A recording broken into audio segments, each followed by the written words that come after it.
I have to go now. It's my 21st birthday. Good evening, everyone. We're going to get this show on the road here.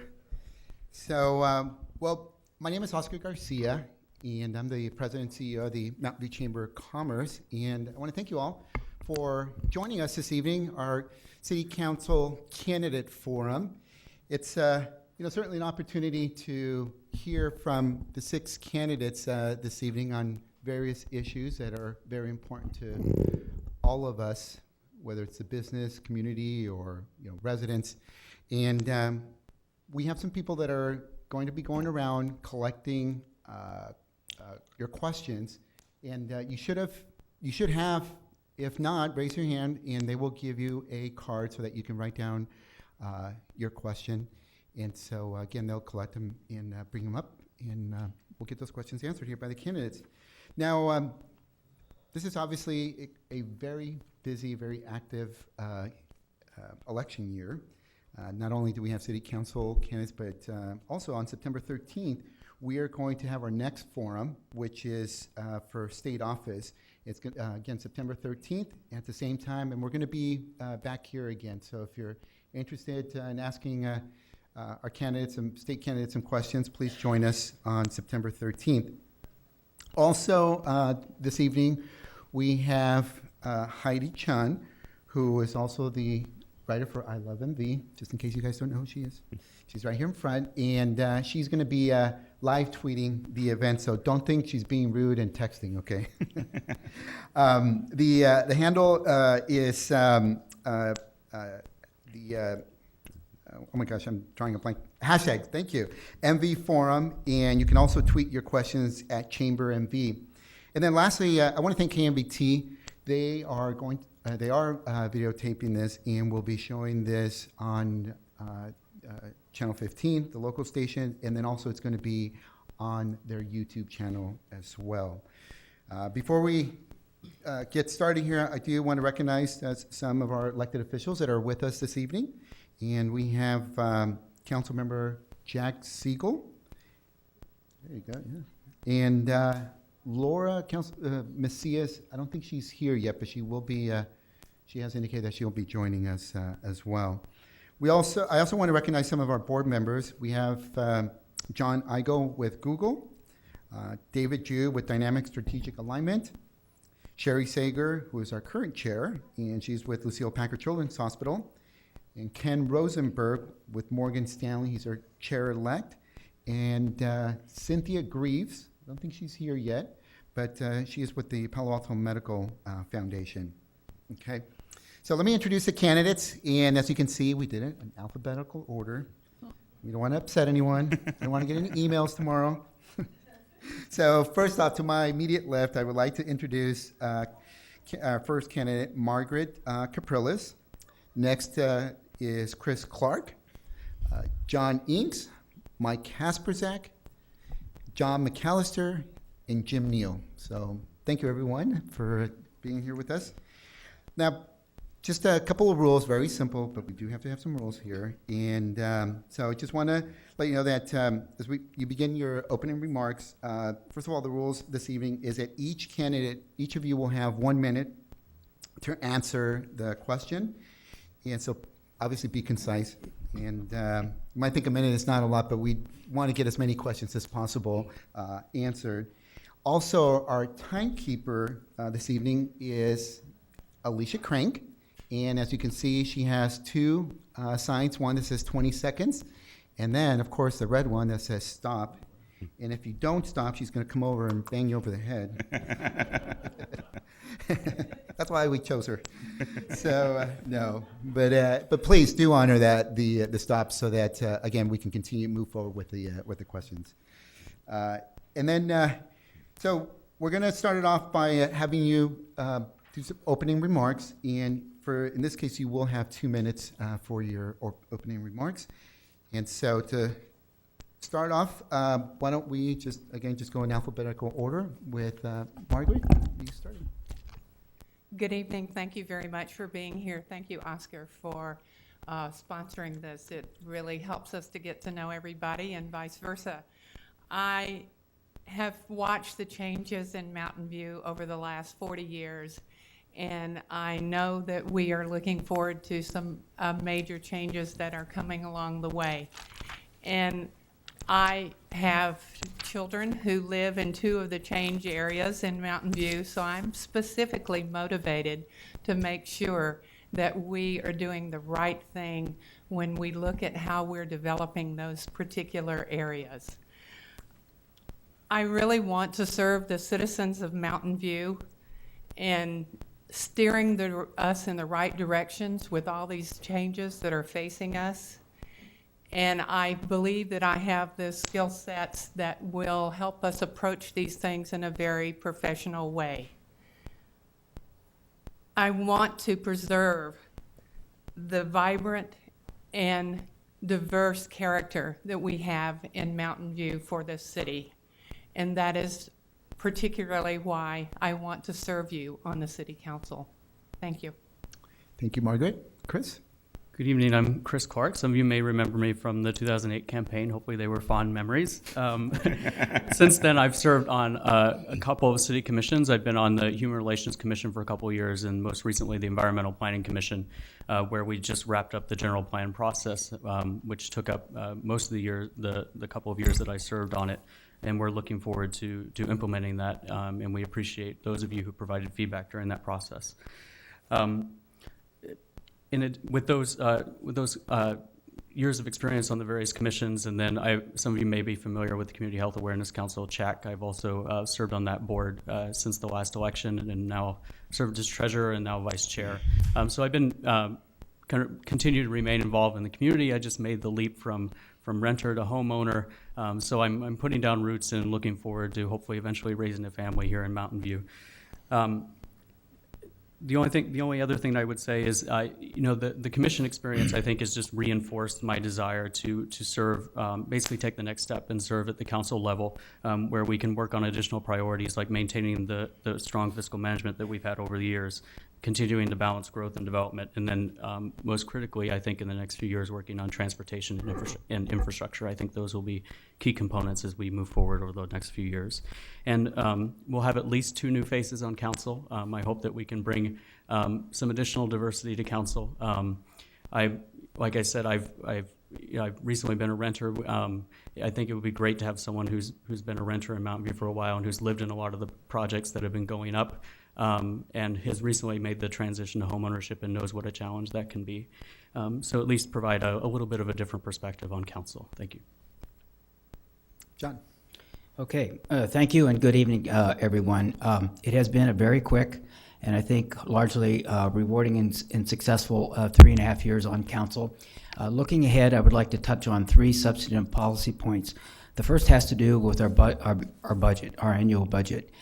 We must maintain structurally balanced budgets going forward. That is, expenditures cannot exceed revenues, and that if there are increased revenues, I promote economic growth over raising taxes and raising fees, particularly now where we have fees and cost recovery, which is another word for billable hours to the cities, that impacts small businesses and small property owners.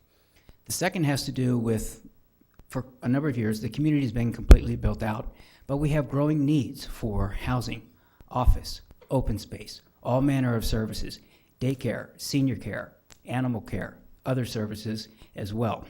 And looking forward to the general plan as it unfolds in new zoning, philosophically, I intend to look at zoning and how it serves the people. I think that the zoning should work for the people, not make people conform to the zoning. And lastly, has to do with the city infrastructure. This is a whole array of all the streets, lights, signals, sewers, water, and so forth. The planning for all of that is perfectly intact. The planning is good, it's solid. We have to back it up, though, to pay for it. And that couples back to the first item, the budget itself. And budget priorities will come into play then. So I will have a closing statement regarding re-election, but that's about it for now. Thank you, John. Mike? Thank you, Oscar. Thank you, everybody, for being here this evening. It's kind of lucky that I got to sit in my usual seat for council meetings. Apparently that was all at random, and I'm also fourth on the ballot. So, geez, how lucky is that? Anyways, People often ask why I want to run for city council again, and it makes me think about a couple of things. The first of is I've been lucky enough to be mayor of Mountain View this year, but I've also had the great fortune of being president of the League of California Cities, which represents all 482 cities in California, up in Sacramento. And in that capacity, I've had the opportunity to get to a lot of cities in California this year. And the thing that really struck home to me is that there's no place like home. And I really mean that. Mountain View is a unique city. We have so much going for us. We have challenges, we have opportunities, but I look at our system of government, I look at our business, I look at our housing, and this really is a unique place. And it didn't get there by accident. It's taken a lot of people doing a lot of hard work over the years, and I've been lucky enough to be part of that, and we have a lot to do going forward. So I'm really passionate about what's happening in Mountain View. I'm committed to public service, and I have the experience, I think, to guide us forward. As Chris mentioned, in the next 2 years, we're going to have at least 5 members of the City Council who will have had less than 2 years of experience, because 3 council members will term out in 2 years. And we're going to need that experience to carry forward with the general plan. My basic priorities, my top 3, are affordable housing, transportation, and sustainable fiscal environment for the city. And I'll have more later in the wrap-up. Thank you, Mike. John? Thank you for coming. I want to talk about what you, the residents of Mountain View, have told me are important issues. I have gathered this info through my 5 years on the Environmental Planning Commission, being a 55-year resident and owning the local Baskin-Robbins. There are 3 points we need to worry that concerns you: a fiscally strong city, an effective transportation network, and third, a neighborhood preservation. First, the most important issue is that we have a financially strong city. Everything starts with the money. We spend only what we bring in, that we have a reasonable budget, and we adhere to it. Being a certified public accountant, I have been trained to review financial documents and how to make sense out of them. I will make sure we maintain our great credit rating and live with a sustainable budget. Another part of being a financially strong city is that we need to protect and enhance our business districts. These businesses bring in sales tax dollars, provide needed services and jobs. The tax base is very important for the sustainability of our city services. The second important issue is transportation. As the city grows, we need to get the residents around. I would like to see a city shuttle that would help transport the fastest growing demographic in our city, our elderly. It would also help the youth and those who cannot afford a car. That Mountain View shuttle would be part of a fully integrated regional system. We need to increase bike paths and pedestrian-friendly walkways. We will be doing our part on going green and be more fuel efficient and reduce our needs on foreign energy sources. The third issue is neighborhood preservation. We need to make sure that projects are compatible and appropriate with their surroundings, that the character and feel of the neighborhood that you bought into is not being compromised. Having just spent the last 4 years of working on the general plan as chair and vice chair of the Environmental Planning Commission, I am well versed in what is expected to happen and the guidelines that you, the residents, have told us are important to you. I would, as a city council member, make sure that we follow your vision for Mountain View and put residents first. I ask for your vote. Thank you. Thank you, John. Jim? Hi, my name is Jim Neal, and as most of you can probably tell, I am not a professional politician. I have never run for any type of office before.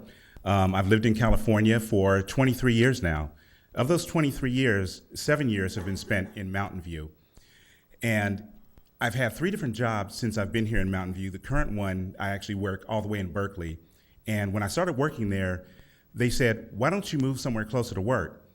And I said, well, I don't want to move closer to work because I love where I live. I love Mountain View.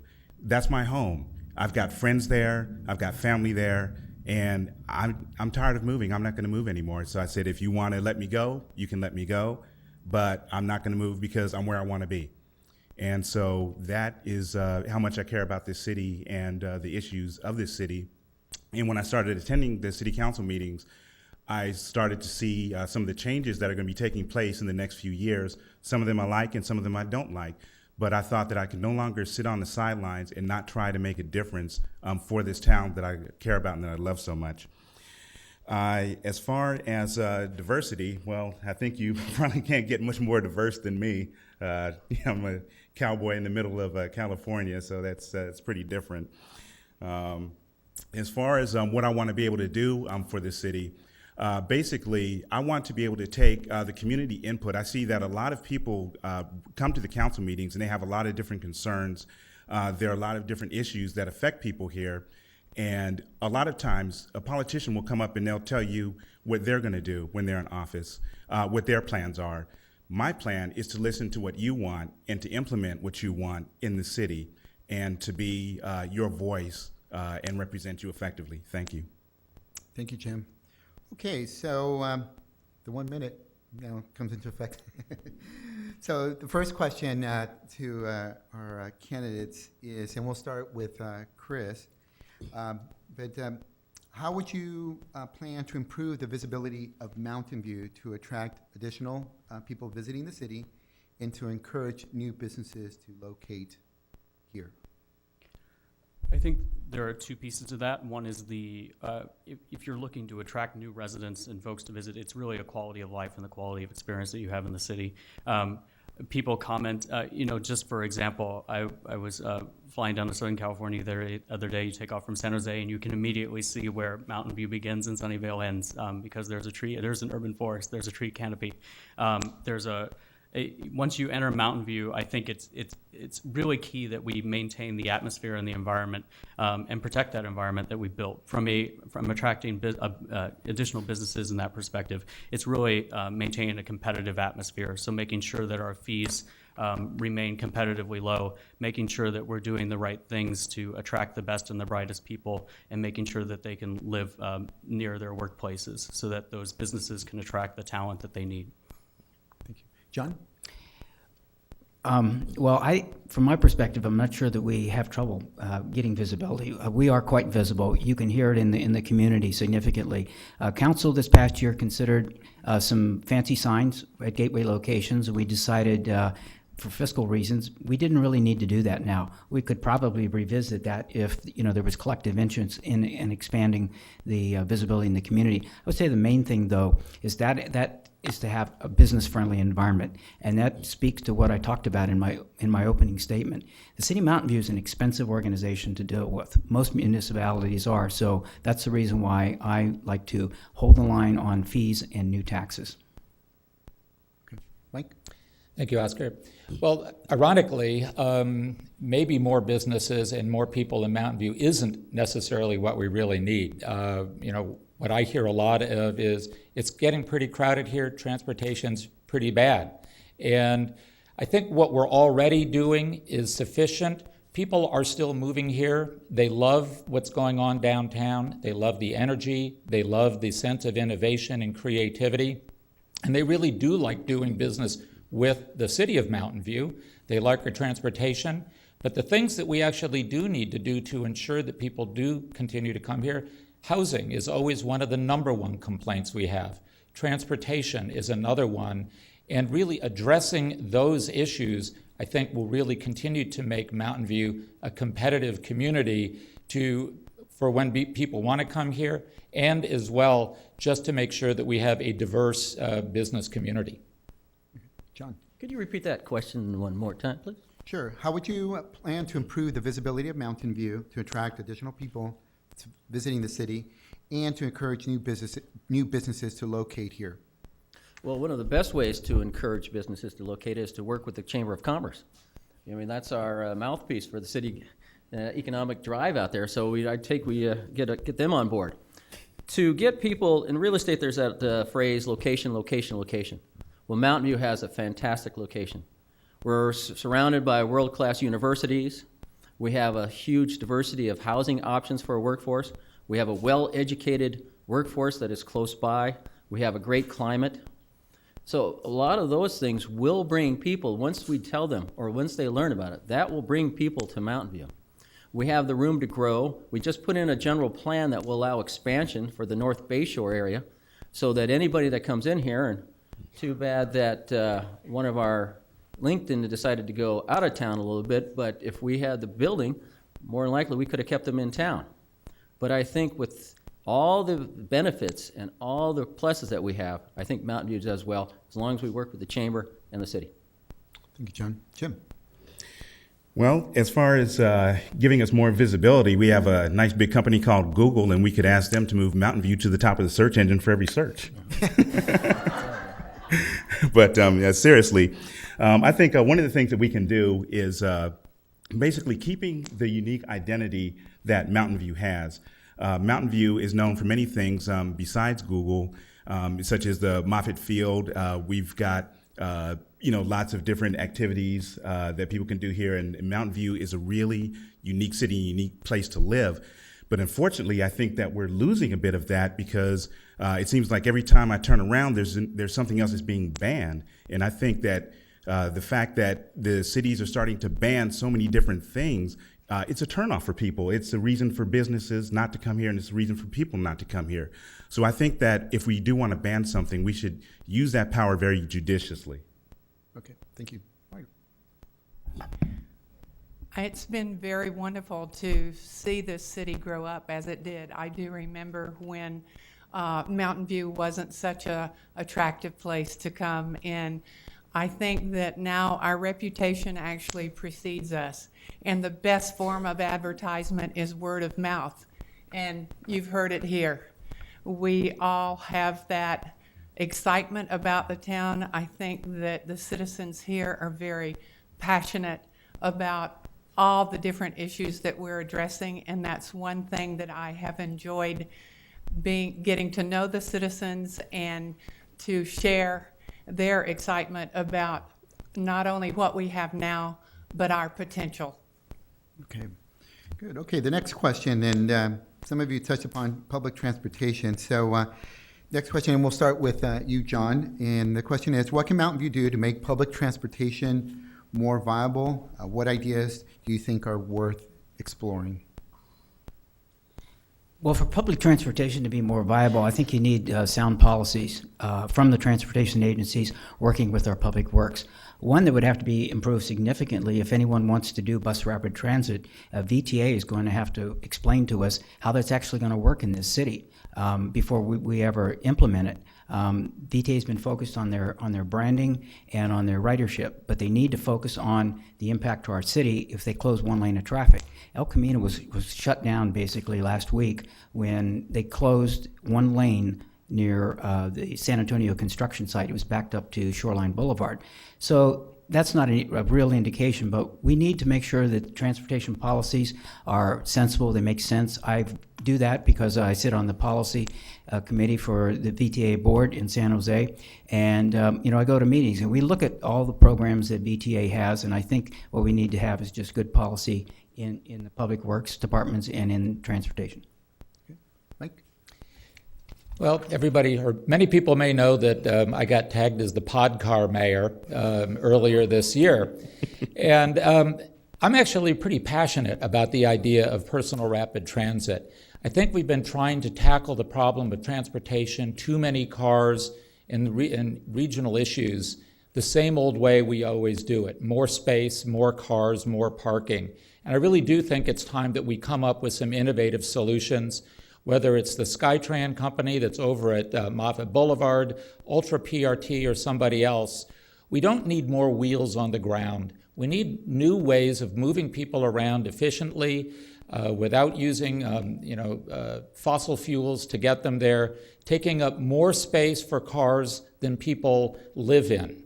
And that's just ridiculous. So we've got to get off of the car thing. And I actually think we could do that in Mountain View, starting out in the North Bay Shore with some great circulation and connecting North Bay Shore to downtown. Thank you. John? How to make transportation more viable for Mountain View? Did you Yes. say? Okay. You got to make it reliable, you got to make it consistent, and to make it accessible. Now, I have a store located on El Camino, and I see the buses go past, and they're usually half empty. Probably because they're not convenient. But we need to make a transportation system that will encompass the whole city. Now, it could be through shuttles, it could be through vans, but we need to make it so that people don't have an excuse to say, well, it's going to take me 20 minutes to get somewhere, half an hour. How are we going to afford it? Well, that's a social issue that either we charge for it or we put a tax on it, but it's something that's going to eventually have to be needed because people are complaining about congestion going down El Camino, taking you 3 stoplights before you can even get through an intersection. So I would suggest a shuttle system that we can get to everybody. If we need to get VTA on top of it, would be important. Thank you. Jim? Well, for me, those were good points that it needs to be reliable, consistent, and accessible, but it also needs to be affordable. I was telling someone just a few minutes ago that my wife and I tried to go from our house, which is right here in downtown Mountain View, and we took the VTA over to the Shoreline Amphitheater area, and it's just 3 miles away. In order to do that, we had to take 2 buses, and we had to pay each time that we got on the bus.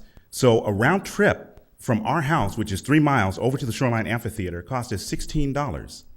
And not only that, but they only run until 9 o'clock at night. So if you stay there longer than 9 o'clock, guess what? You're catching a taxi home. So it's extremely expensive. We could have gotten there in a car with 40 cents worth of gas. So this is the thing that prevents most people from taking public transportation, is that it's not affordable. You find a way to lower that cost, then you'll find a way for more people to utilize it. Thank you, Jim. Margaret? I think that this transportation issue is obviously huge, and it's something that I think that it's impossible to tackle all at once. So I concur with Mike that we need to start small. It reminds me of how we used to handle projects at Hewlett-Packard, that you would solve a small portion of the issue, and then you would have lessons learned, and you would understand the best way to approach expanding that issue. It's called a proof of concept. So I think the way that we start, and we can attack the affordability and the reliability, is to solve it in a small portion and then expand from there. Okay, thank you. Chris?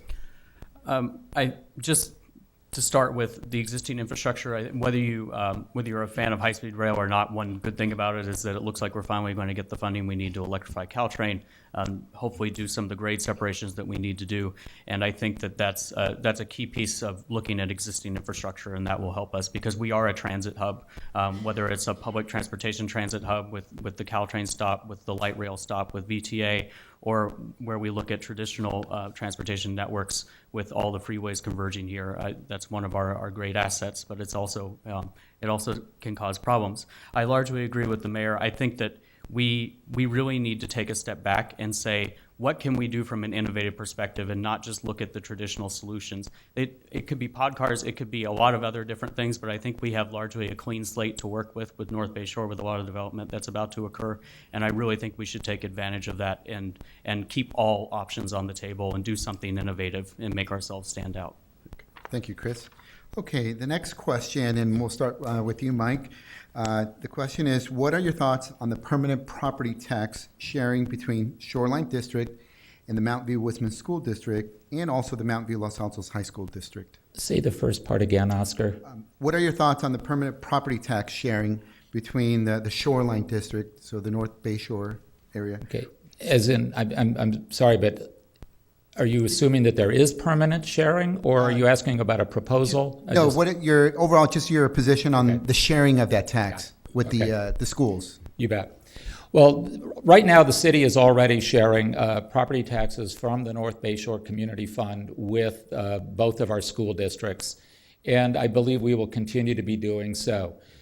One of the things that we're doing right now in the city is we are doing a transportation study and a sea level rise study, as well as a study to determine the long-term liabilities of the landfill and of operation of Shoreline Park. All of those things are funded through the tax revenues raised in that particular district. The city recognizes that the schools have needs and do not share in that revenue.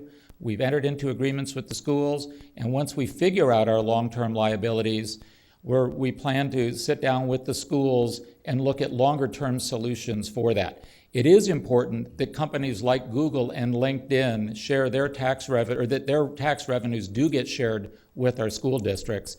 And it's important to me, and I think it's been important to the city council. Okay, thank you. John? I'm in favor of sharing with the, spreading the wealth around to our schools, but We do have to look at the initial reasons why that tax district was set up for the liabilities to maintain out there. The North Bay Shore is a very important business development area for us, and it brings in a lot of revenue, prestige, and so we have to maintain that it's safe. We have to make sure the roads are safe, the landfill is safe, the sea level. We don't want to have the development going out there and then have it to be changed drastically because of sea level. So yes, we do need to take care of our liabilities, and I'm glad to see that the City Council is doing a transportation study, the sea level study, and the landfill study, because those need to be done. And once those answers are, those questions are answered, then we need to be able to see what we can do to help with the schools, because they are underfunded, and it's important that we partner with schools whenever we can. Thank you. Jim? Okay, I'm against the sharing of taxes, not because I don't like schools. I've got 4 children of my own, all of which were educated K through 12. And I do know that the schools do need additional funds. However, when it comes to the matter of taxes, too many times we have seen the policy of bait and switch, where a tax is raised for one thing and then allocated for another purpose. So that is the problem that I have with reallocating funds away from one particular item over to another. Now, if we want to have taxes specifically for that school district, I'd say, go ahead and put together a program and, let's put it to a vote and see if it passes. And if it does, then that's fine. But when it comes to moving money around, I just really don't think that's a good idea. If something is originally allocated for a purpose, I believe it should be dedicated to that purpose.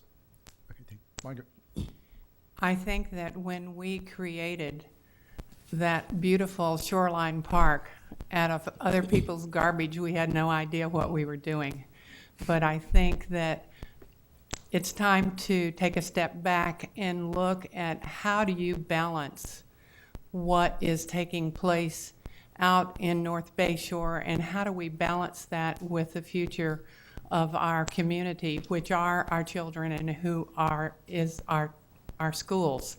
We need to look into the future and look at, this is where we are now, but we need to make sure that we are balancing the quality of life and service here, as well as looking to the future of the children. Okay. Chris? I support what the council originally did with doing a temporary sharing and then stepping back and saying what can we look at from a long-term perspective. If it's determined that I support in concept a permanent share, I believe that we can make that happen. But I think it's dependent upon completing the analysis and the study that we're looking at.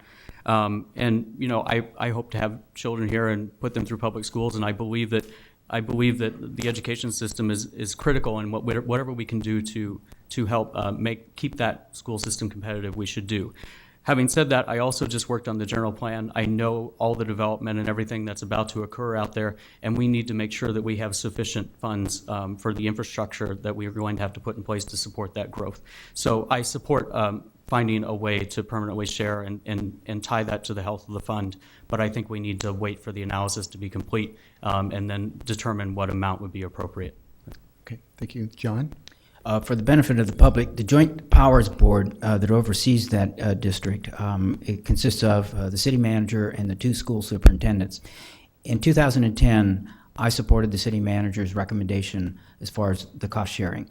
When the new city manager came in last year, I talked to him about 5 policy points, and one of them included this particular issue because I knew it would be coming back, and I told him the same thing, that what I heard, the collective opinion of the Joint Powers Board, until I saw otherwise, I would probably support that again. Beyond that, though, I think because of our obligations out there, if we're to do any more, we probably need to go back to the taxpayer sometime about the whole nature of this district, because I think taxpayer interest is at stake here too. People pay a lot of property tax out there, and they don't know where it all goes, and I think taxpayers should have a say in that. Okay, thank you.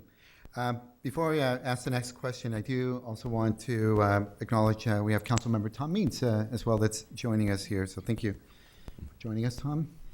Okay, the next question is from the... Reed's here. What's that? Need.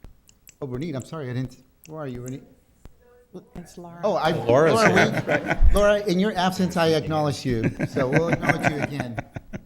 Yes. Yeah. So... Jack, can you Just why don't you defend me, reintroduce Jack? everybody, Oscar? Susan Sweeley's here from the school district. Yes, we you also know? do have Susan. Yes, thank you. Thank you. So, okay, so the next question, and well, John, you'll start it off. And the question here from the audience is: Google is a major landowner in Mountain View. What opportunities does this present? Also, what risks does this present to Mountain View? The opportunities is that they will be here for a long time. The opportunities are that they will increase their community involvement beyond what they do. The opportunities are that they create jobs for the residents of Mountain View. The opportunities that they will hopefully use suppliers that will take care of their employees at their locations.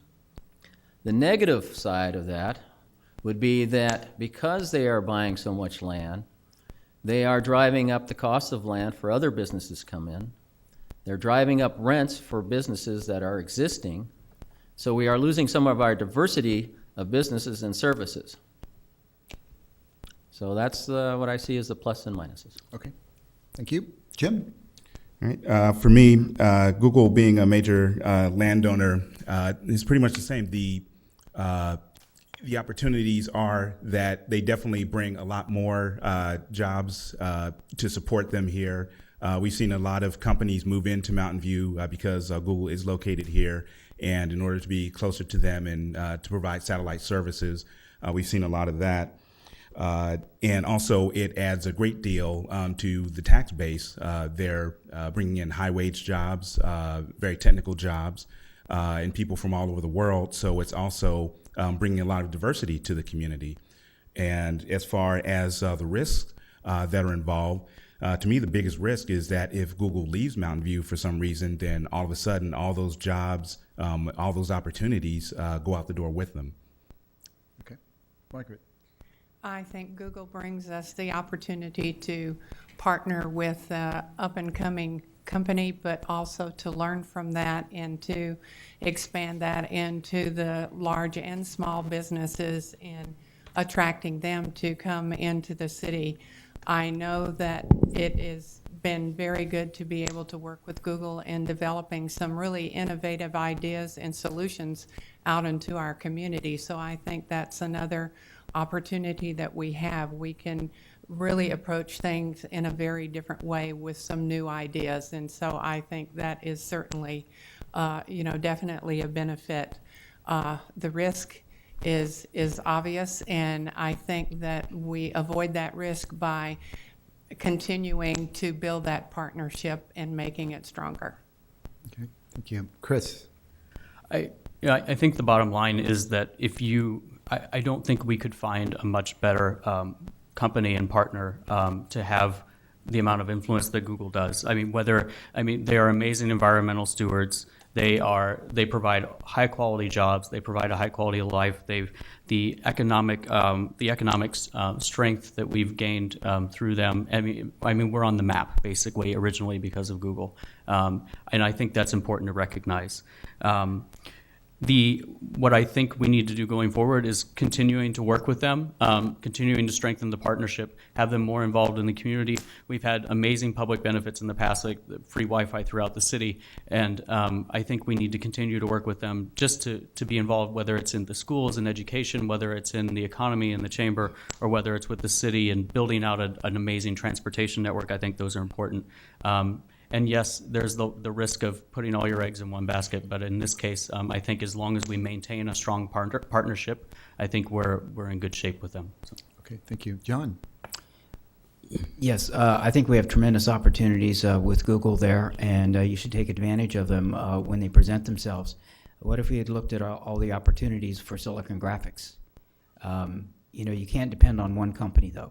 And so I think for that reason, things that Google has planned here, perhaps maybe even moving into the part of Mountain View that's on Moffett Field, is an opportunity to expand development in growth areas for the city to grow. The downside of that is, unlike Silicon Graphics, it's not a sales tax generator. and that there is the issue of business diversity. So all in all, I think the opportunities with Google outweigh that, the technology they bring to the community. There's science, technology, engineering, and math program that they have in the local schools that a lot of people don't know about, they don't brag about, and that's a tremendous asset for our community as well. Okay, Mike? And it's all been said already. I mean, Google is an innovator. I think the governor was looking at the autonomous car bill today, the driverless car. Google is more than just an internet company. We all know that. But they're also into urban planning. They're into talking about things like eco-districts. They're really talking about communities of the future to a great extent. And I think that's one of the really neat things about having them here. They provide a lot. They're doing a lot for the community. But as it has been mentioned, there are a lot of eggs in one basket. I was around when SGI was the big boy in town, and some people in the audience are probably going, "What the heck is SGI?" The one thing, and they know it, Google has a really big footprint now, and they're doing what they can, but I think there are opportunities for them to do more to really alleviate the impact of that footprint. Okay, good. Thank you. Okay, I'm sorry, John. I started. Oh, sorry. You want to go again? I need someone to keep Can me I track. continue? Okay, so our change next your question Modify. is, so we're starting the visioning processes from the audience with regards to the San Antonio area. What are your thoughts on the vision for the San Antonio area? Okay, well, I know that there's been a lot of controversy over what's been going on in the development of the San Antonio Mall. Basically, you have a David versus Goliath type situation there, and there are a lot of small businesses that look like they're going to be affected by this new project. And I think that's very unfortunate because I think with a little foresight and a little planning, this could have been avoided by getting together with the parties beforehand and making sure that all of the development issues had already been worked out as far as parking and how the space is going to be occupied, how tall the buildings are going to be. But unfortunately, a lot of that wasn't done. So what I would do is I would sit down and I would actually talk with all the involved parties and try to work out a negotiation, but also get input from the community to see what they want. That's something that also doesn't seem to have been done. And unfortunately, I think it's too late, but I would like to start that again. Okay, thank you. Margaret? I think the vision of the San Antonio Center is something that we're definitely learning from. And I think that the neighbors have become engaged, and I think they are getting their input. Certainly the phase 1 is already proceeding, but I know that the phase 2 is certainly one under discussion by a number of people in the community. And I think it actually has brought a lot of neighbors together because they realized it was very important to really come forth and speak up and say, we want to make this a part of our community and this is how. So we've gotten some great ideas, and I think that that's the way we're going to move forward, and we will work with the change that we're going to be facing in that area. Thank you, Margaret. Chris? I think overall the vision obviously is for a better, much more vibrant and much more efficient use of space than we had previously. I don't think, the old San Antonio shopping center just wasn't, it didn't meet our standards as an innovative city. So phase 1 is proceeding. I think we've got a lot of green space in that, especially along the Hetch Hetchy right away. I think it'll be a much better, and when it's completed, will be much better than what we had before. Phase 2 on the Planning Commission, I was one of the planning commissioners that told the developer to go back to the drawing board when they proposed the tallest structures in Mountain View. I didn't think that fit with what the neighbors wanted. I didn't think it fit with our vision of the city. And that's not to say that we can't come to some agreement in the future, but I think we simply haven't seen yet what I think is most compatible with the neighborhoods and with what we're looking toward. And we're going to have a precise plan process coming up too that will better define that and better plan that from a more comprehensive perspective. Okay, thank you. John? Well, I'm in the peculiar position of actually living near the San Antonio area, so close that I can't vote on it. But I could certainly participate in the visioning for it, and I've been generally aware of the concerns in the neighborhood, the concerns with the existing construction. This is an interesting development from the standpoint, it's a Southern California developer. They have a different business style than we are used to here. There was a hearing this week or last regarding a fence they're putting on the property, kind of, in your face about what they're doing over there. I'm hopeful, though, that the product types that they are bringing there, what's going to be on the corner of San Antonio and El Camino Real is going to make that area sizzle. I mean, it's going to be very, very nice. For the long-term future, I would encourage the neighborhood to understand the property owner's interest there, learn about the Buck family and Walmart and Kohl's and what plans that they have. And does it include your vision as well? Because you ought to include theirs. Okay, thank you. Mike? Well, San Antonio Shopping Center is interesting because right now we're really only talking about a third of it, and there's still 2/3 of it that's right now locked up into long-term leases with Kohl's and Walmart. I think the visioning process is really important. I think getting as much input as we can. I've actually been talking with the planning director about a concept that I've seen elsewhere, and they're doing online gaming theory to solicit input through gaming processes, and I think that looks really interesting. I do support, however, in the vision, concepts like office use, more restaurants, more retail, and possible entertainment, so that San Antonio Shopping Center really is almost a community that is a draw for people around, but it also is somewhat self-contained because people that are working there can also be using the facilities there, and it makes it much more sustainable and probably has a significant impact on decreasing traffic in the long term. Okay, San Antonio. I think was an opportunity lost. That area was designed to be a regional shopping center to bring in sales tax dollars to support the services that we're accustomed to in Mountain View. Putting a Safeway as your major tenant to draw people, to me, is not the best use of the land. We have about 5 grocery stores surrounding that area, so that didn't make sense. That being said, it is an improvement from what it was. I think the city should have held out a little longer. I know people were concerned about, well, we're not getting our big bang for the buck, but we should have waited. The area is going to increase congestion. The traffic on San Antonio is going to be horrendous. We don't have a transportation system in there to support it right now. The mixed use is great. I think we're going to do well with it, but I think that we had an opportunity. We should have developed it more as the regional, put in maybe theaters, and I'm stopping. Okay, thank you, John.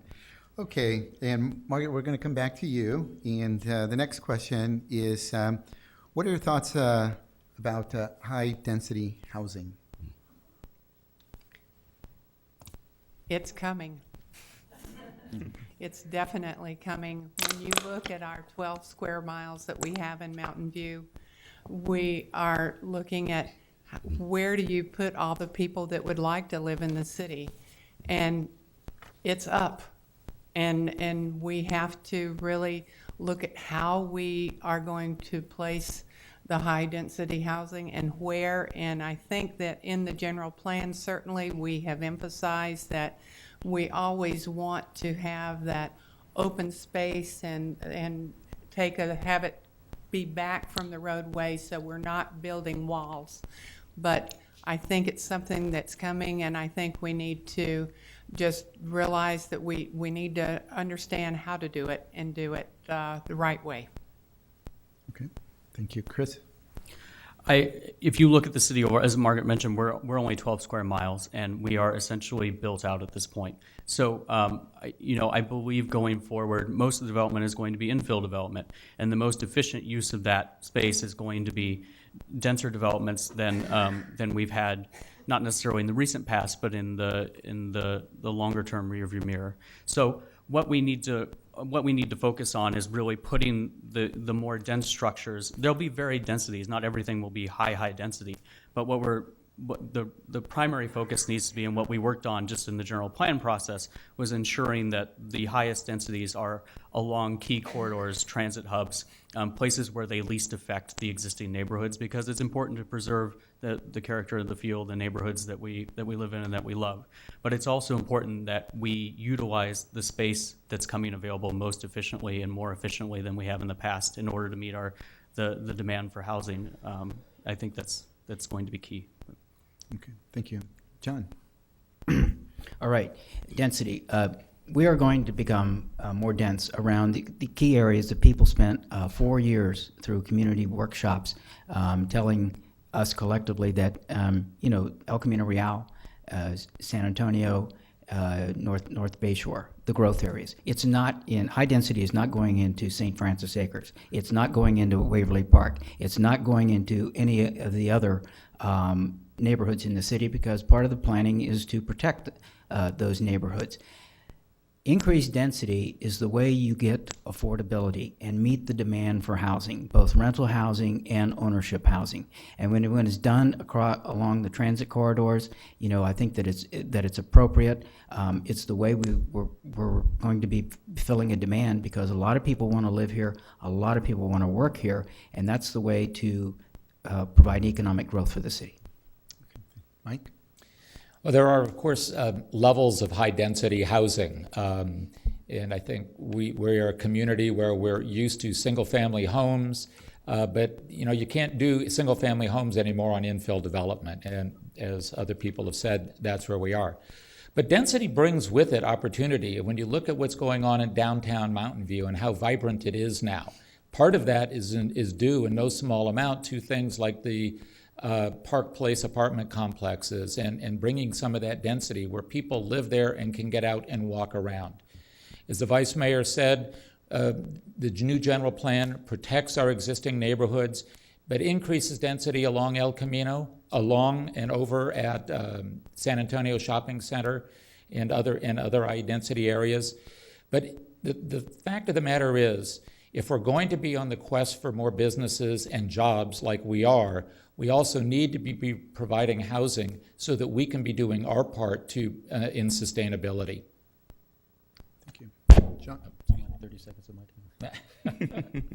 time. High density, it does bring opportunities. It allows us, there's the trade-off. If you build a lot, you need to have a place to put people and give them open space. And I think with high density housing, we're able to maintain a footprint that's small and will still allow us to develop open space and parks. So that's an advantage of density.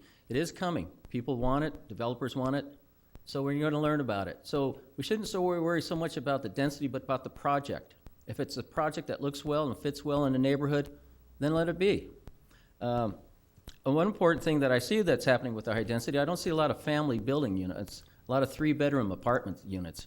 So that's one thing that I'm concerned about, is that we take care of these families instead of having the single room or the double room for the workforce that's out there. So we need more diversity. And so the higher density will allow us to do that, to hopefully bring more options, more affordability to the people, and allow us to open up more space so that people can enjoy the parks. Okay. Jim? Okay, there's an old phrase that says, if you build it, they will come. Well, I think in this case, it's more like, if they come, you'd better build it. And the fact is that people are coming to Mountain View. They're coming here to work. They're coming here to build businesses. They're coming here to visit our downtown area. People come here from all the other cities, from San Jose and Oakland, to come to downtown Mountain View because they enjoy a lot of the nightlife here. So it's basically a question of supply and demand. Right now, we have way too much demand and way too little supply. So we are going to have to build some high-density housing. But as has been mentioned before, we definitely need to make sure that it's properly located, and that you can't build it everywhere. It's got to be spread out so that we don't overdevelop any area and create problems for residents or for commuters. So I think that we definitely do need to take a look at that. Okay. Thank you, Jim. Okay, so we've been talking about development and high-density housing. Let's kind of go to the other end of the spectrum here, and we'll start with you, Chris. So the question is, every year, many of our heritage trees are lost to development. how far will you go to ensure that developers take seriously the need to preserve our large trees, our heritage trees? I think it's very important, and we've emphasized that on the Environmental Planning Commission most recently with some developments down near San Antonio. Some of you may be familiar with Urban Housing's proposal just on the other side of San Antonio Road along El Camino.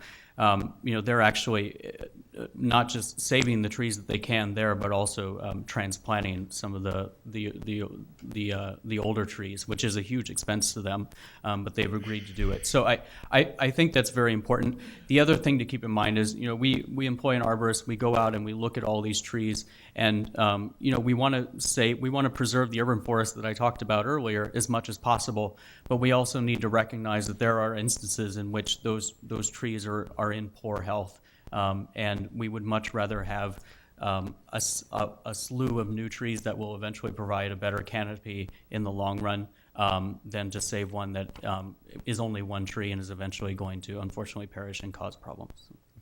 John? Yes, urban forestry, I have a particular interest in that.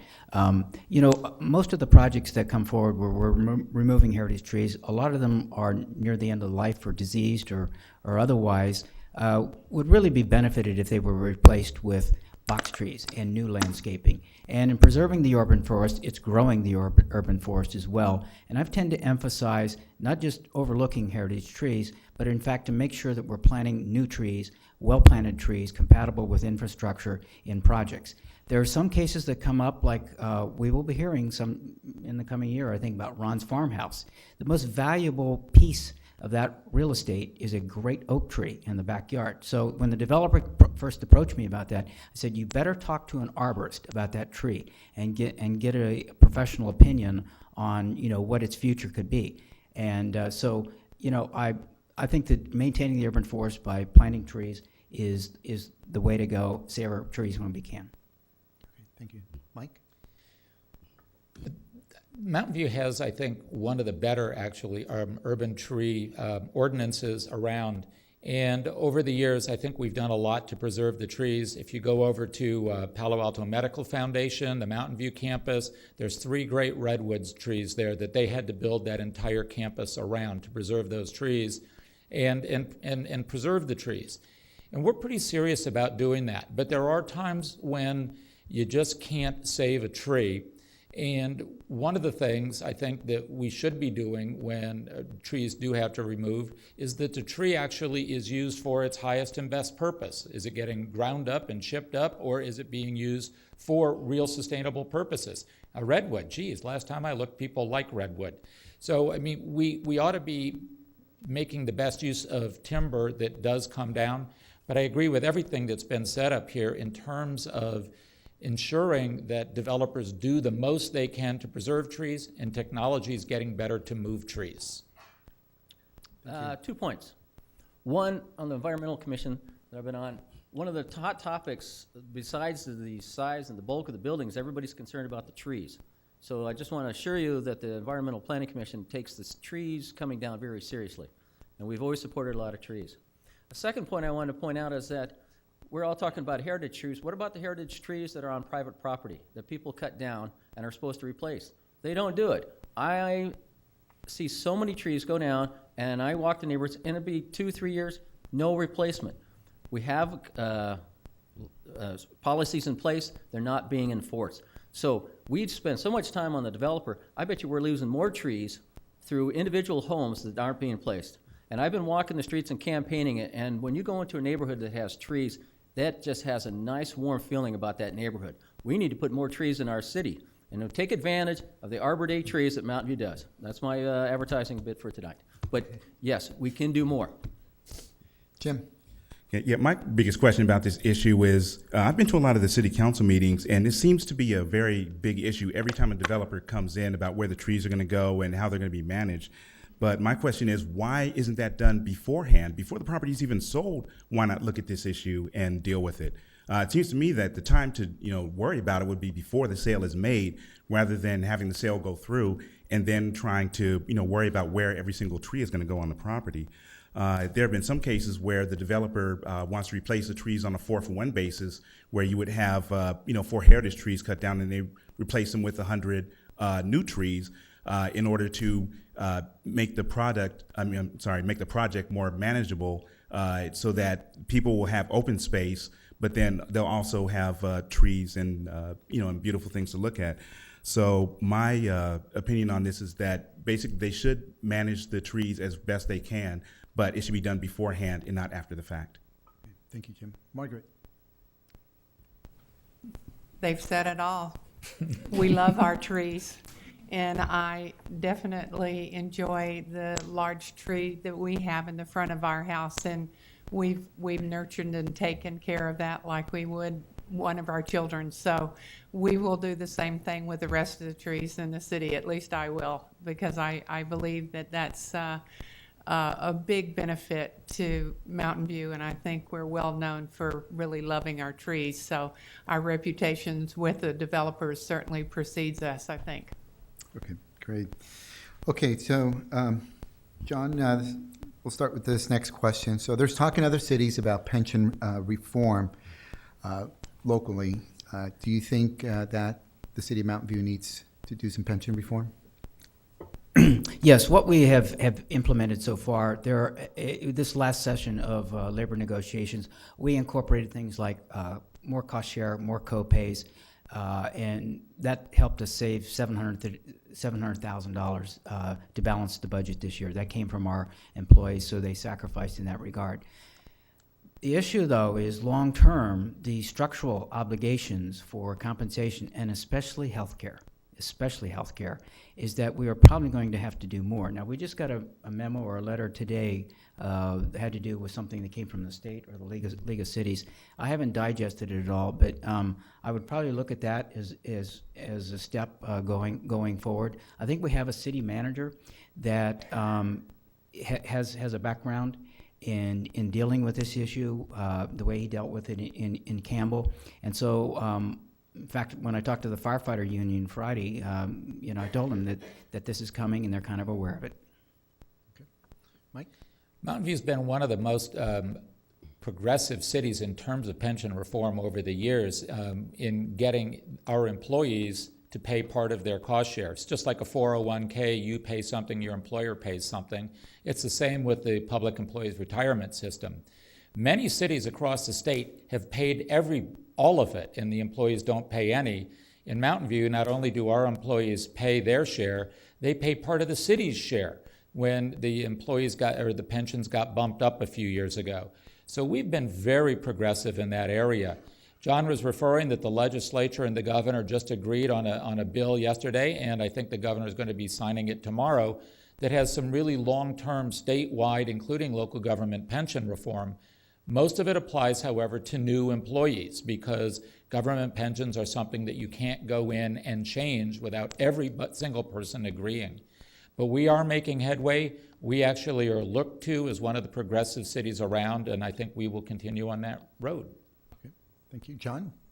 Yeah, Mountain View is a service employees. I mean, that's what they do. They provide service to you, and their number one asset is their employees. And we need to take care of our employees. And one of the ways is we give them pensions and benefits. But they need to know that we have to be sustainable and that the residents are the most important people that we have going out there, that the city has to come first. And I applaud the city council and the city manager. They're doing a great job of working with the various unions to come to a mutual agreement through collaboration that benefits everyone. If you fight, it doesn't work, but I think we do have to have long-term, and I'm talking 15, 20 years out, that if we can get something in place, that we can make sure that our budgets are structurally and sustainable over the long term. Okay. Thank you. Jim? I went through the city budget when they had a meeting on it earlier this year, and I was pretty surprised to find that 83% of the general fund goes to salaries and pensions. That's a pretty big number. And when you're talking about what is contributed as far as a 401k versus a pension, most people contribute 97%, to their own 401ks, whereas for employees, public employees, it's usually about 10 or 12%. That's a huge disparity, and that's something that's completely unsustainable. Now, as far as the current employees, as the mayor said, yes, you can't really touch or modify those, but for new employees, I would definitely make it more like a 401k, where they are more responsible for their own retirement. Now, you can offset that by increasing salaries, say give a 5% increase in salary, but then have them contribute, I'd say 50 to 60% to their retirement rather than the 10% that's prevalent now. Thank you, Jim. Margaret? I think we're very fortunate to have good relations with our employees in the city, and we will definitely continue to have that because we have an open forum where they understand what the budget is and what is the expectations from that budget. How do we need to solve that together? So we actually engage the employees, and they come forth with a lot of great ideas and great suggestions, and I think they have a real willingness to make sure that they can not only sustain their own jobs, but they want to have the city be able to sustain themselves as well. Okay, thank you. Chris? As the mayor mentioned earlier, we're unique. You hear about all the cities in California and elsewhere with pension issues. We're very fortunate in that we've had great leadership on council and in the employee groups in the past, where we have excellent relationships, good negotiating relationships. They're committed to being partners with us and making sure that we can meet our financial obligations. They understand that the city needs to remain, that they're in the same boat with us, and that everything needs to be financially sustainable in the long run. And they've gone over and above in some cases what we've requested in terms of cost cutting. And finally, it's important that we remain competitive, that we continue to attracting the best and the brightest around like we are today. We already have higher cost sharing portions than a lot of other cities do. So we're in good shape, and it's a matter of maintaining those strong relationships that we have and preserving the competitive environment that we have. Okay, great, thank you. Okay, Mike, what do you think is the most pressing issue facing Mountain View, and how will you deal with it? I put out a little thing on Facebook the other day, and only one person responded in terms of what they thought were the highest issues. So apparently everything is just hunky-dory here in Mountain View. I actually think the biggest issue that we're facing has to do with traffic, transportation, and congestion. So much, and that relates to sustainability and everything else. But I think when people talk about it's so crowded here, they're more concerned about how hard it is to get around town than it is that there's too many people living in their neighborhood. And that really has to do with mobility, getting people around, sort of going back to what I was saying earlier. We really do need to come up with some innovative solutions, including better bike and pedestrian access. We don't control VTA, we can work with them, but there are things we could do locally if we had the will to do it. Don't forget, Mountain View spent $15 million of a $200 million project to bring light rail here back in the 90s. Okay, thank you. John? Well, I go back to the money. Everything starts with the money. So is it a pressing issue? Maybe not, but it is the most important issue because we can't do anything without having adequate funds. So we need to make sure that we do go to the point and get those sustainable budgets, that we can look a little further than the 3-year contract with our employees, that we look further down the road and see what's coming down and plan for it and prepare for it and save for it. So I think the money is always an issue. Okay. Jim? All right. Well, I agree that the budget definitely is the most pressing issue for the near term. So since that's been covered, I'd like to say that the most pressing long-term issue is the high-speed rail. I basically believe that high-speed rail is something that should not come through Mountain View. I would like to see Mountain View join the other cities in opposing it, because it will fundamentally transform our way of life here in the city. Basically, they want to go to the 4-track solution, which means that they're going to be using eminent domain. It means digging up roads. It means tearing up downtown. It means taking trees out in a lot of the area. And it's also not funded properly. It's only about 20% funded, and they have no idea where they're going to get the remainder of the funding. So based on that, and the fact that high-speed rail won't even have a return on the pollution that it generates for 30 years after it's built, which won't be until 2029, I think that's a huge problem. Thank you. Margaret? In addition to transportation, I think it is the way we're going to be developing in the different change areas. There are existing neighborhoods, and I think our vision was to try to go with a large urban planning approach. Often we need to make a little modification for that, so we make sure that it really is blending in with the existing neighborhood. And we have seen that you can put the old and the new, and you still have a very welcoming character into the neighborhood. So in addition to that transportation, we need to look very carefully at how we're developing in each of those change areas. Chris? I think the council's primary responsibility is to make sure that the city is managed well and judiciously, and whether it's from a managerial perspective or from a fiscal perspective, that has largely been on track over the last few years. So it's a matter of keeping that on track. In the near term, over the next 4 or 5 years, I think transportation is going to be key, and building the new infrastructure, not just in North Bayshore, but around the city, because that affects everyone from not just getting workers to and from their jobs, but getting us to and from the services that we need, powering the economy, making sure we're doing so from an environmentally sustainable perspective. I think transportation is key there. And then in the long term, 10, 20 years, making sure that we are implementing the general plan we just passed, growing in a sustainable manner, protecting the environment, preserving the neighborhoods that we want to preserve, but also making sure that we're growing and creating a city that we can leave our kids in better shape than we found it. Okay, thank you. John? Okay, I'm going to deviate from format a little bit. Ditto everything everyone said about transportation and budget in general. I'm going to talk about something that is very important because I chair the Council Transportation Committee, and not only just bike ped access, but bike ped safety.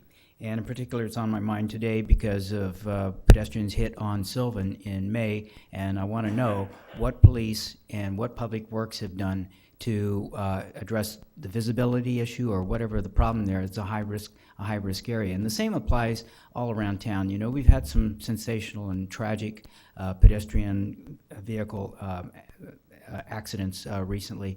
And so as Transportation Committee Chair, I think it's important that I stick with making sure that all of that gets the follow through that it needs. Okay, thank you. Okay, and John, this question here is, do you support an expansion of the city's recycling program? Yes, definitely. As a business owner, it's amazing how much stuff that we throw away at our store because it's not recycled.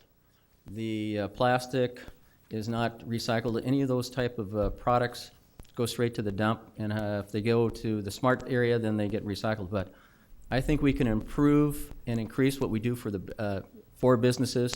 We could probably take a lot more out of the landfill and make it more effective without a much of an increase to the businesses or no cost at all.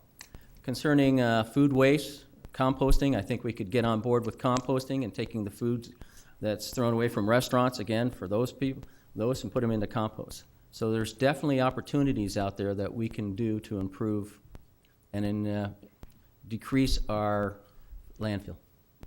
Thank you. Jim? Yes, I'm all for the expansion of recycling. As a matter of fact, one of the things I'd like to see included, actually two of the things, I would like to see plastic bags and paper bags included in recycling rather than banned. Raise your hands out there, anybody who doesn't use any plastic bags at all in your home. Yeah, that's, it's pretty, I mean, I know I use lots, and I also, I recycle them myself. I go to CVS a lot, and they've got a great program called the Green Bag Tag Program. I'm sure a lot of you are familiar with that. I've been there about 60 times already this year, taking plastic bags I accumulated 2 years ago. And I also came up with 101 uses of the plastic bag.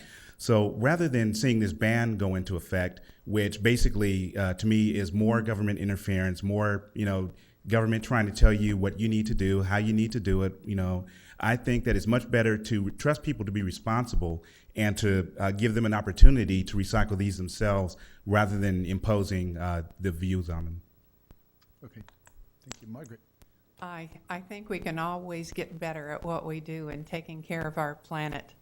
And I think that we have some opportunities for additional composting and to be able to have that as a part of our process. As someone told me, they said, well, everybody recycles. So maybe we've taken that first step, and I think we're ready to take the next step and move into more of the composting and be able to know how we're going to handle that. Chris? Yes, we need to expand our recycling programs. We have a zero waste initiative. We have a high diversion rate, but we're not as high as we're not at where we need to be. And if we're going to meet our goals for the next 15, 20 years, then we certainly need to expand the programs, whether it's through some of the trials that we'll be doing under the new the new contract that we just signed with food scraps, looking at how we better recycle organics and expand the traditional recycling programs as well. So I think, yes, it's very important. And the key is to meet the goals that we've set for ourselves recently in some of the plans that we've passed over the last few years. Okay. John? Yes. I have developed a specific interest in trash.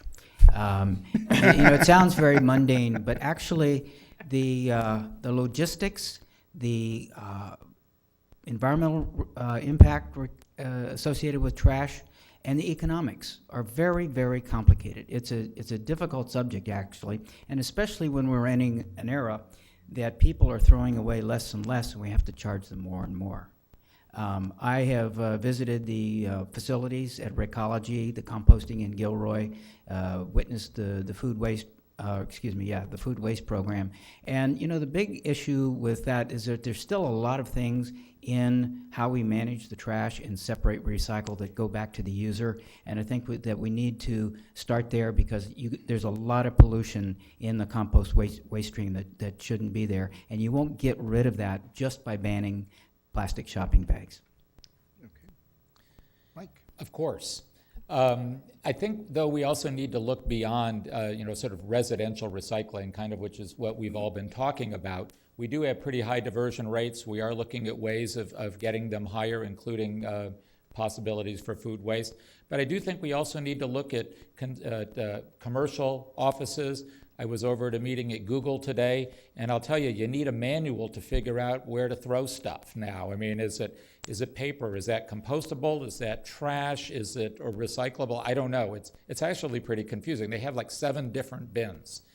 But we also need to be looking at things more reuse. When people are doing homes, like construction debris, there are great organizations now, nonprofits, that will come in and disassemble your house, and you get to donate them all the materials and some money, but that stuff isn't going into the landfill anymore. And I really do think we could be looking at that as well, because I think commercial and construction debris are major issues that we can focus on. Okay. Great. Thank you.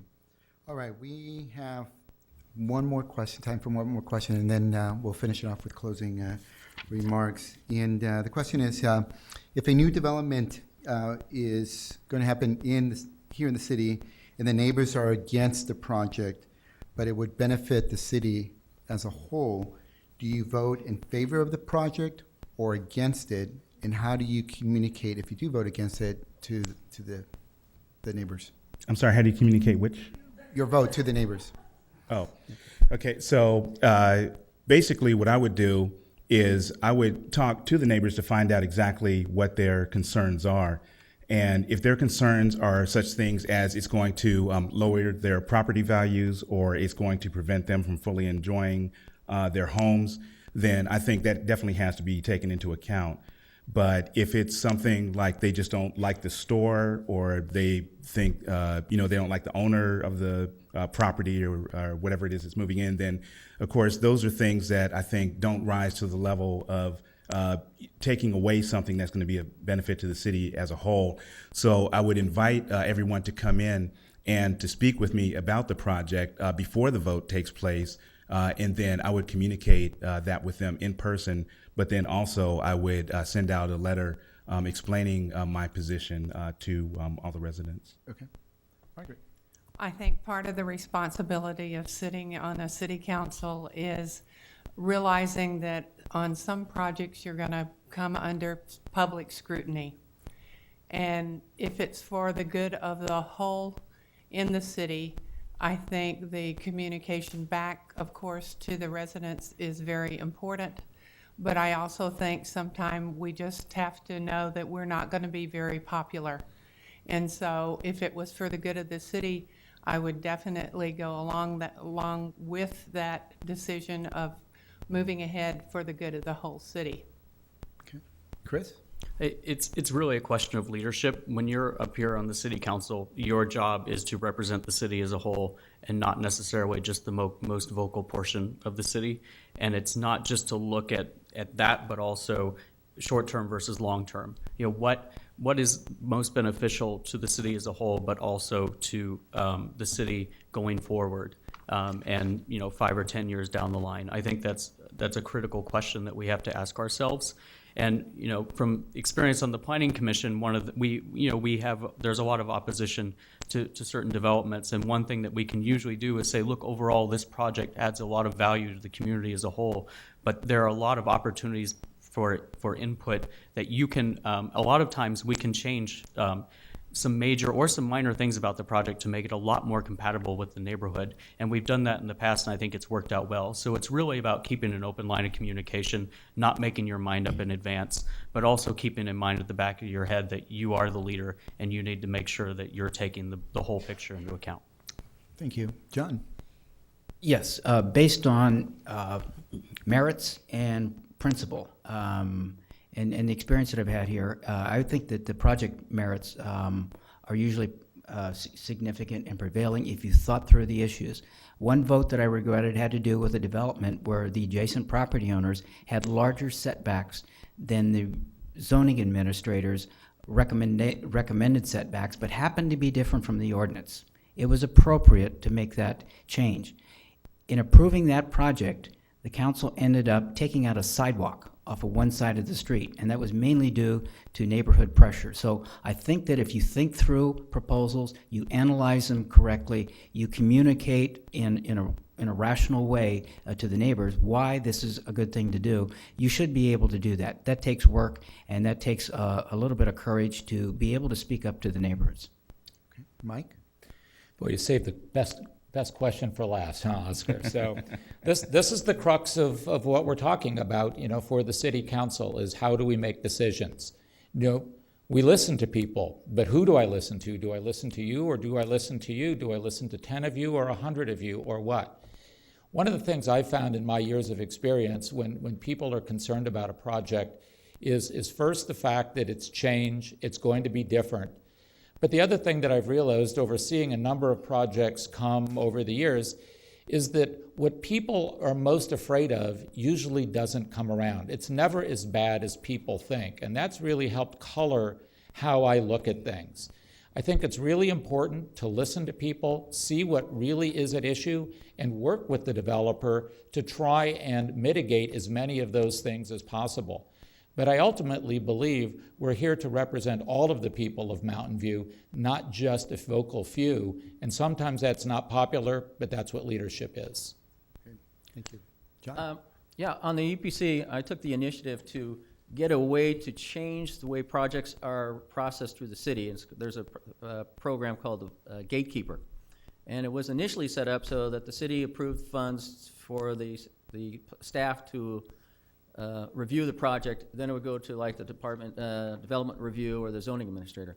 We were able to discuss and persuade the council to let the gatekeeper go to the environmental planning commission first to give the community an opportunity to speak before the project started really going off. And that's been very helpful. It allows the community to get their input, and then if not, it allows them to collaborate with the project developer. There's a project at the Crossings where they're talking about changing the Safeway into high-density housing. And I suggested and I said, get with the developer, get with the neighborhood, and start talking about it. What will work? What can you live with? And and what you need to be doing is being proactive and let the people be part of the process so that when it finally comes up to the city, it's a collaborative effort. Never stopped you.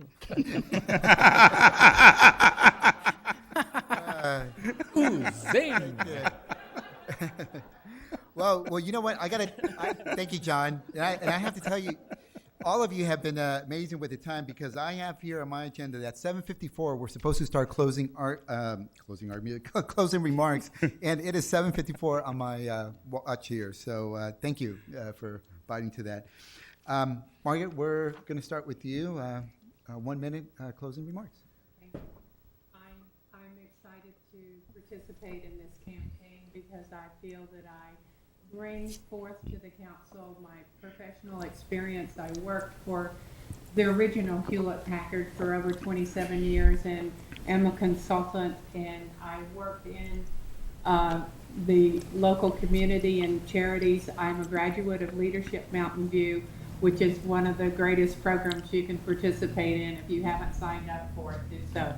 It acquaints you with all the things that are going on in the city, and it gives you the courage to get out and go and get it done. So I decided to run for council because I wanted to give something more back to the city of Mountain View, and I think I bring that skill set to you, and I'll be open and very collaborative in resolving the issues that we have before us. Thank you. Thank you. Chris. Thank you to everyone. Thank you for everyone for coming out tonight. Just to sum things up, there are going to be at least 2 new faces on council. You'll have the opportunity to vote for 4 of us. I hope that I've proven over the last few years that I've gained some experience serving on multiple commissions. I've studied up on all the issues, and I think that I will bring significant leadership to council. In addition, I think what's important is that one of your 4 votes should be to add some diversity to council. And when you do that, you don't have to give up the experience. As I've said, I've served on multiple commissions. I've been on the planning commission, and you can add some diversity to council without sacrificing that leadership and experience. Having been a renter, I'm working in technology and working at a full-time job. I think I bring a unique perspective to council that others won't, and I think that's important. Thank you. Okay, John. Yes, most of you that know what I've said in the past from this days is generally concise and to the point. No problem here.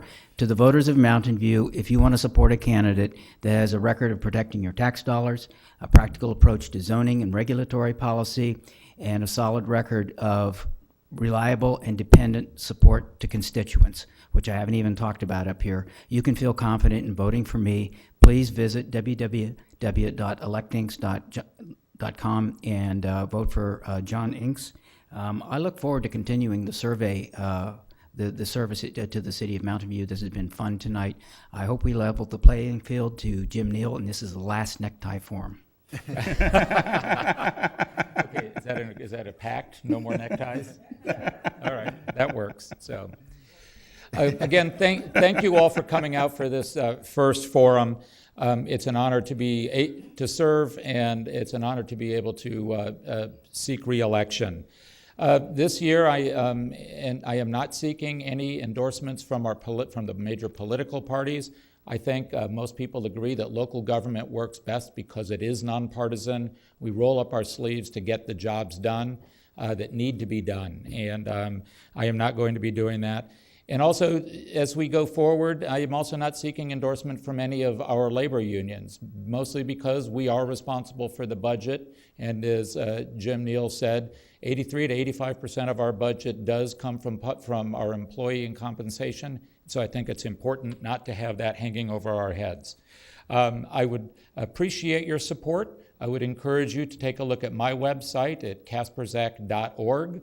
I have some signs and some literature out there. I even have a Facebook page, and that's it. Thank you, Mike. Wow, okay. Why should you vote for me? Well, I want you to grab one of my flyers out there, look at the back side, and it will give you examples of my leadership, my professional background, my education, and my commitment to the community. It also has an email, if you have any questions, and my website. I bring a perspective that I think is all-encompassing and has great depth for the city of Mountain View. I've lived in Mountain View for 55 years. I grew up in Mountain View. I attended the schools in Mountain View. I'm raising a family in Mountain View. I'm a local business owner in Mountain View. I've been on the planning commission, school site council. So I have a breadth of experience. I've been on youth committees. I've coached So I encompass the whole city when you talk about getting involved. And so I have a lot of knowledge of what the citizens, or the residents want and what they expect. So please vote for John McAllister, number 5, number 5 on the ballot. And I appreciate your time coming tonight, and pick up a lawn sign on the way out. Thank you. Jim? Hi, I'm running for city council because I fundamentally believe that city council should represent you. They shouldn't rule you. Too many times I've seen where people will say they're running for office and they'll tell you what they're going to do, what their ideas are, what their plans are. Well, what are your plans? That's what I want to know. I want to know what your plans are, what you want to see in the city, what you want done. And then I want to use the power of the city council to try to achieve those ends for you, because after all, this is your town. This is where you chose to live. This is where you chose to have your families. And I'm sure that it's just as important to you as it is to me. So that is what I want. I don't have any agenda of something that I want to, I'm going to try to force down your throats. I'm going to be up here listening to you, what your needs and desires are, and then seeing what the city can do to help you achieve those. And I also have a Facebook page. It's Neil for City Council. If you put that into Facebook, I hope that you'll take a look, because you'll see that I've got a very rich and interesting background. Good. Thank you, Jim. Well, I want to thank all of you, all our candidates, for joining us this evening. I also want to thank all of you in the audience. Yes, give them a round of applause. Of course. And we certainly wish you much luck in your campaign. And also want to remind you again that September 13th, we will be back here again for the State Candidate Forum. Lastly, want to thank KMVT for recording this, my staff, and in particular, Diana Bautista, who is the Chamber's Government Affairs Coordinator, who organized all this. So thank you very much, everyone. Have a good evening.